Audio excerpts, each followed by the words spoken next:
తెలుగు భాషకు ఒక గమ్మత్తు ఉంది. తెలుగు భాషలో అన్న అన్న మాట అత్యంత పవిత్రమైన మాట. నాతో ఒకప్పుడు ఒక పోలీస్ అధికారి విజయవాడ నుంచి గుంటూరు కారులో ప్రయాణించాడు. ప్రయాణిస్తూ ఆయన నాతో ఓ మాట అన్నారు. ఆ మాట నాకు ఎప్పటికీ అలా జ్ఞాపకం ఉండిపోయింది. పూర్వకాలంలో పక్కింట్లో ఉన్నటువంటి ఆవిడ్ని చెల్లాయి అని పిలిచేవారండి. ఆ చెల్లాయి బావగారు అని పిలిస్తే చటుక్కున దోషం నేరం చేయబుద్ధి వేయదు.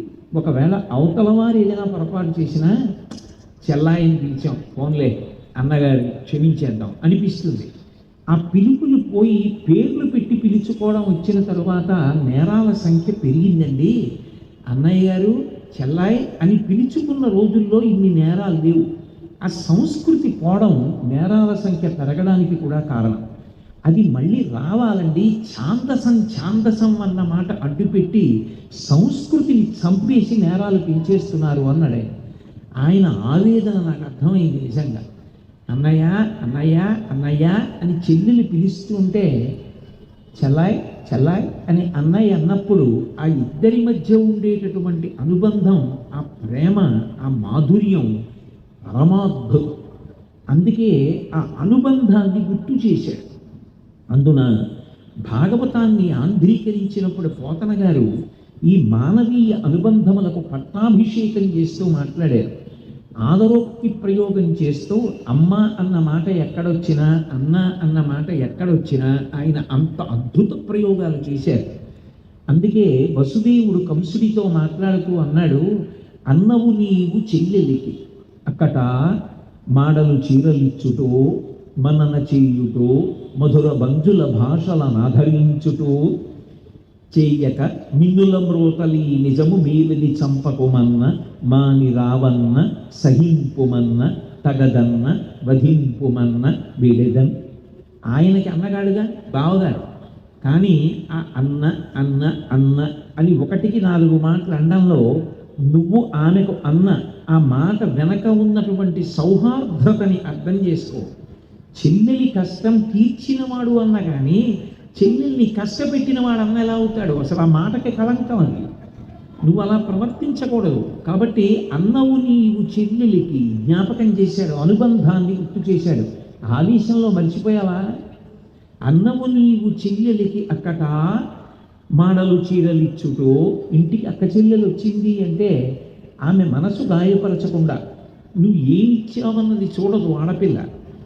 ఒక 100 రూపాయలు నేత చీర పెట్టిన ఆమె తన అత్తవారింటి నుంచి 10,000 రూపాయల చీర కట్టుకుని వచ్చినా మా అన్నయ్య పెట్టాడు, మా నాన్నగారు పెట్టారు అని ఎంతో సంతోషంతో తను కట్టుకున్న చీర విప్పేసి తండ్రి గారు కానీ అన్నగారు కానీ పెట్టిన చీర కట్టుకుని వెళ్ళిపోతుంది. పుట్టింట్లో పెట్టిన చీర కట్టుకుని పుట్టింటి వాళ్ళకి నమస్కారం చేసి వెళ్ళిపోతుంది ఆ పిల్ల. అటువంటి ప్రేమ లోకంలో ఇంకెక్కడా ఉండదు. అన్న పెళ్ళవుతోంది అంటే సందడంతా చెల్లెళ్ళే. ఆ పెళ్లి కొడుకు వెనక కూర్చుని ఎంత మురిసిపోతుందో. నేను ఒక్క మాట అంటే అదేదో కృతకంగా సభలో రంజిల్ల చేయడానికి నేను అంటున్నానని అనుకోవద్దు. అది నా గుండె లోతుల్లోంచి వస్తున్న మాట. ఆడపిల్ల లేని ఇల్లు పరిపూర్ణమైన ఇల్లులా నాకు అనిపించదు. అది వ్యక్తిగతంగా ఒకవేళ నా దోషమేమో నాకు తెలియదు. అన్నవు నీవు చెల్లెలికి అక్కట మాడలు చీరలు ఇచ్చుటో. ఓ చిన్న బహుమానం ఏదైనా ఇస్తే మా అన్నయ్య ఇచ్చాడు, మా అన్నయ్య ఇచ్చాడు అని ఎంత పొంగిపోతారో. ఏదో పుస్తకం వెళ్ళిపోతుంటే అప్పుడప్పుడు ఈ పుస్తకం చదువుతుండమ్మా అంటే 10 మందికి వెళ్ళి మా అన్నయ్య చాగంటి కోటేశ్వరరావు మా అన్నయ్య ఈ పుస్తకం ఇచ్చాడు, నన్ను చదవమన్నాడు అని ఎవరైనా వస్తున్నారు అనేటప్పటికీ కనపడేటట్టుగా ఎదురుగుండా బల్ల మీద పెట్టి ఎవరిచ్చారు అంటే మా అన్నయ్య చాగంటి కోటేశ్వరరావు భావన తేదీన బహూకరించినాడు అని ఆ అట్ట మీద రాసి.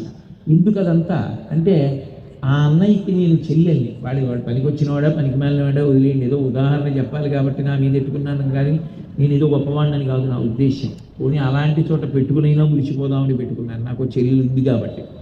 కాబట్టి అన్నవు నీవు చెల్లెలికి అక్కట మాడలు చీరలు ఇచ్చుటో మన్నన చేయుటో. చెల్లెలి మనసు గాయపడకుండా ప్రవర్తిస్తారు. మాట్లాడుకోవడానికి ఒక్క కడుపున పుట్టిన వాళ్ళకి మాటలు ఉండవండి. చిన్నప్పుడు ఆడుకున్న ఆటలు పాటలు, రే అన్నయ్య నీకు దోసకాయ పప్పు అంటే ఇష్టం రా, నీకోసం దోసకాయ తీసుకొచ్చాను రా నిన్న వెళ్ళి అని మాట్లాడుకోవడానికి నవ్వుకోవడానికి చిన్నప్పుడు మీ మామయ్య ఏం చేస్తుండేవాడో తెలుసా అని తన బిడ్డల్ని పిలిచి చెప్పడానికి కబుర్లే ఉండవా? మన్నన చేయుటో గౌరవించడం, మంచిగా మాట్లాడటమే గౌరవం. ప్రేమగా ఒకటికి రెండు మాటలు, ఏమ్మా తిన్నావా, ఏమ్మా ఉన్నావా, ఏమిటి ఇవాళ నీ కార్యక్రమం అని అడగడమే చాలు నోరు విప్పి.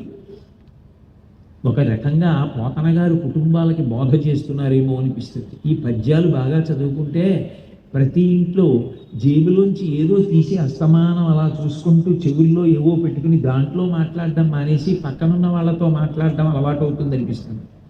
కాబట్టి మాడలు చీరలిచ్చుటో, మన్నన చేయుటో, మధుర మంజుల భాషలను ఆదరించుటో, ఇవన్నీ చేయడం మానేసి మిన్నుల మోతలే నిజము మేలని చంపకోమన్నా, ఎక్కడో ఆకాశంలో ఏదో వినపడిందా? అది ఎవరన్నారో, ఏ మబ్బు చాటున్నాడో, నీకు మీ చెల్లెలికి ఏ కలహం పెట్టడానికి అన్నాడో అన్నవాడు కనపట్టలేదా? శరీరం లేకుండా ఎవడో ఏదో అన్నాడా? అది ఎవడన్నాడో తెలియదు, కానీ ఆ అన్నది మాత్రం నిజమని నమ్ముతున్నావా? ఇన్నాళ్ళ మీ అనుబంధం మర్చిపోయావా? ఒక రకంగా కాల్చి వాత పెట్టాడు. మిన్నుల మోతలే నిజము మేలని చంపకుమన్న, మాని రావన్న, వధింపకుమన్న, తగదన్న, సహింపుమన్న వీడెదన్. పోతన గారికి అవకాశం చిక్కాలి, కానీ అమ్మ అన్న మాట వచ్చిందో, అమ్మల కన్నయమ్మ ముగురమ్మల మూలపుటమ్మ చాలా పెద్దమ్మ సురారులమ్మ కడుపారడి ముచ్చినయమ్మ తన్నులు నమ్మిన వెంపుటమ్మల మనంబున ఉండెడి అమ్మ దుర్గ మాయమ్మ కృపాబ్ధినిచ్యుత కవిత్వ మహత్వ పటుత్వ సంపదల్ అంటారు.